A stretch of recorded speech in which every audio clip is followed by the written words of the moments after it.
మీరు second hand car కొందాం అనుకుంటున్నారా? అయితే తప్పకుండా దాని సర్వీస్ రికార్డ్స్ మాత్రం ఫస్ట్ స్టెప్గా చెక్ చేయండి.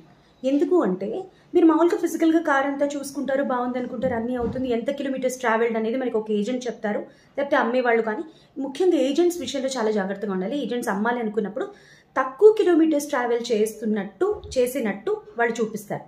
ఎందుకంటే కొన్ని షాపుల్లో కానీ కొన్ని ప్లేసెస్లో కానీ ఆ ఓడోమీటర్ని మార్చేసి, అంటే ఎన్ని కిలోమీటర్లు ట్రావెల్ చేసింది అనే రికార్డ్ ఉంటుంది చూడండి కార్లో, ఆ ఓడోమీటర్ని మార్చేసేసి తక్కువ కిలోమీటర్లు ట్రావెల్ చేసినట్టు చూపించి మనకి వాళ్ళు కావాలనుకునే ధరకి కారు అమ్మేస్తారు.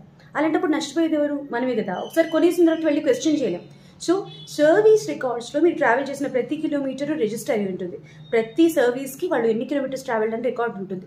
అది చెక్ చేసుకుని ఫిజికల్గా చూసుకుని మాత్రమే కొనుక్కోండి. తస్మాత్ జాగ్రత్త, మోసపోకండి. డిస్క్రిప్షన్లో డీటెయిల్స్ ఇస్తే చూడండి.